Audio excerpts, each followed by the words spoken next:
Em primeiro lugar, quero me apresentar. Meu nome ele é um pouco diferente, puxa um pouco para o italiano e para o russo.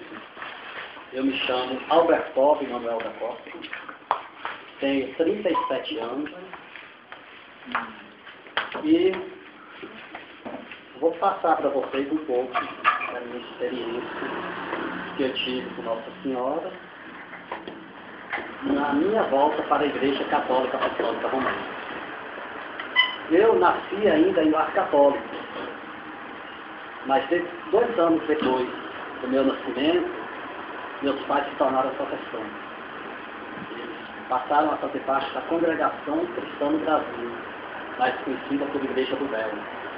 Então, com o passar do tempo, eles me passaram para meus avós, por parte de pai me criar. E eles, até o momento da morte de ambos, que já faleceram, já foram para o paraíso, eles foram católicos, apostólicos, praticantes. Pessoas que viveram realmente a fé católica. No interior do estado de Goiás, cidade pequenininha, onde eu passei 12 anos da minha vida, tinha missa na igreja só uma vez no mês, mas minha avó estava sempre ali, com o rádio ligado na Rádio Aparecida, de São Paulo, Rádio Aparecida do Norte, acompanhando as missas, as consagrações da Nossa Senhora. E ela teve a felicidade de morrer, de ir para os braços do Pai, firme nessa igreja. Mas eu, ao chegar na minha adolescência, o que aconteceu? Criado em cidade grande, Distrito Federal, né? Tinha mudado. Com 12 anos eu saí de lá da minha cidade, fui para Brasília, comecei a ter contato com tudo que uma metrópole oferece, principalmente para adolescentes. Eu comecei a ter contato com diversões, com pessoas que só ensinam o que não presta, mas graças a Deus, Deus ainda me livrou ainda das drogas. Mas eu cheguei a experimentar, mas Ele me livrou. Mas na Igreja Católica eu não queria saber de nada. Eu ia para a Igreja Católica apenas como social mesmo. Chegava lá, ficava lá no fundo da igreja, mas procurando o quê? Namorada. Eu não ia para prestar atenção na missa, para prestar atenção no que o padre falava na homilia, para participar da mesa eucarística. Ficava ali no fundo. E nisso eu fui crescendo e muitos falavam assim para mim, olha, no catolicismo eles acreditam que Nossa Senhora pode interceder, eles acreditam que Nossa Senhora apareceu, mas eu não acredito. Eu comecei a entrar nessa também, de não acreditar. Não acredito. É tudo historinha inventada. Estava mais ali mesmo por passatempo. No ano de 1992 eu conheci uma jovem que hoje ela é minha esposa. E o que acontece com um adolescente que chega à juventude e ele não tem Deus no coração?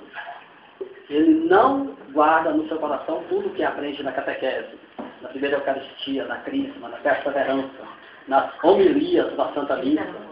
Porque quem pensa que a catequese termina com a Crisma, ela não termina nunca. Cada Santa Missa que você vai, cada homilia do sacerdote, você aprende um pouquinho mais. Então, o que eu fiz? A mãe da minha esposa não havia permitido, né? O nosso namoro, peguei minha esposa e fugi.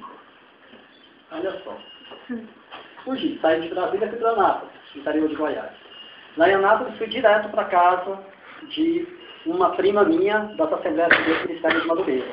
Fiquei encantado. E logo lá me assimilei, porque não, aqui acreditamos só no Evangelho, não acreditamos em santo, em Maria, não acreditamos sem nada.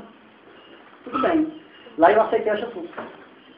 Mas quando cheguei em casa, minha esposa me deu a maior bronca, porque ela ainda era católica praticante. Peguei e desisti. Mas dentro de mim ficou, não, você é evangélico, porque a Igreja Católica é errada. A Igreja Católica não prega a verdade. Voltei para o Distrito Federal e depois de me casar com ela, esperei ela completar 21 anos, nos casamos no civil, ela pediu para casar na Igreja Católica, eu falei, olha, eu caso de você na Igreja Católica e depois eu vou para a minha. E foi dito e certo. Ainda me casei na Igreja Católica, depois me tornei protestante legítimo. Eu já tinha passado alguns anos dentro do protestantismo antes de conhecer ela. Depois que eu entrei, aceitei a Jesus, pronto, agora conheço a Igreja Católica Apostólica Romana, para falar mal. Porque para falar bem, nunca quis conhecer. Durante minha evangelização, eu pregava que a Igreja Católica era a Grande Babilônia, era a porta do inferno. Que quem estivesse naquela igreja, simplesmente quando Jesus voltasse, iria ficar. Não subiria para a eternidade. Falava que o Papa era besta fera, que Nossa Senhora não existia. Que Maria, a mãe de Jesus, ela, depois de ter colocado Jesus no mundo, teve mais filhos e, quando chegou o tempo, ela morreu, foi sepultada e aguardando o julgamento como cada um que morre. Aguarda o juízo final, a ressurreição. E assim fui pregando. E falava que essa Maria, que os católicos adoravam, era o diabo, era o demônio. Sempre nas minhas pregações. Lá na minha cidade, eu cheguei ao ponto de entrar dentro da igreja matriz. Depois que terminava a missa, eu ficava lá no fundinho, no cantinho, começava a entregar folhetim. E falava, olha, vocês estão acreditando em uma mentira. Os padres sabem da verdade, mas só pregam mentira. Vocês acham que os padres vivem a castidade de celibato? Vivem não. Por baixo dos panos tem mulher. E por aí, todo tipo de crítica que eu pudesse achar, eu achava para falar.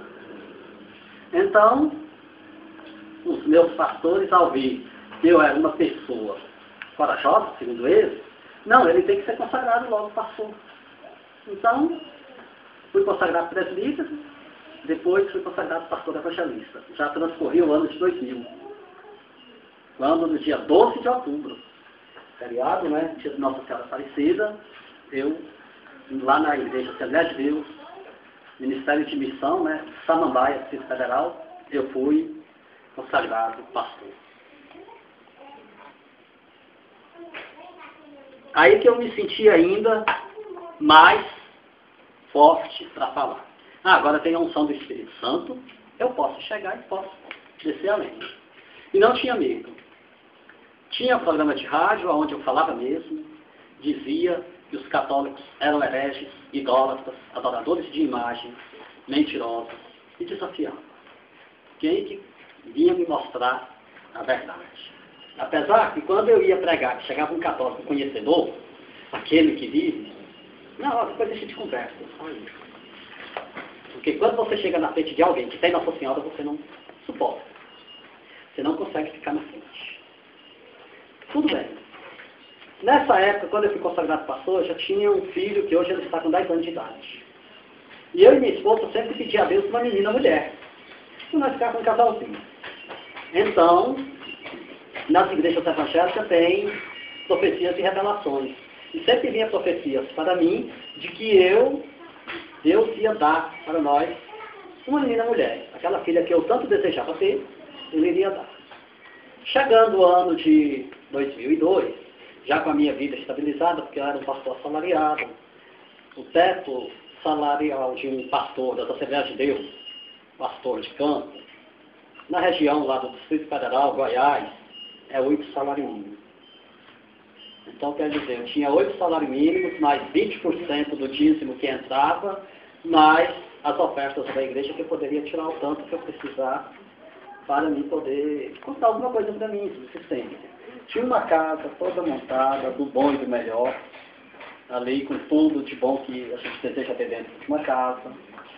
Só não tinha ainda um automóvel, uma conta muito boa, só que minha conta era conjunta com a igreja, eu tinha a senha, eles também. Então, tudo bem. Todo pastor é assim, a conta é conjunta com a igreja. Ele não tem a conta somente para ele. Então, falei para minha esposa, olha, estamos já estabilizados, agora vamos parar de evitar. Eu utilizava o método da cadelinha com ela. Então vamos parar de evitar para que possamos ter essa criança. Era o mês de agosto do ano de 2002.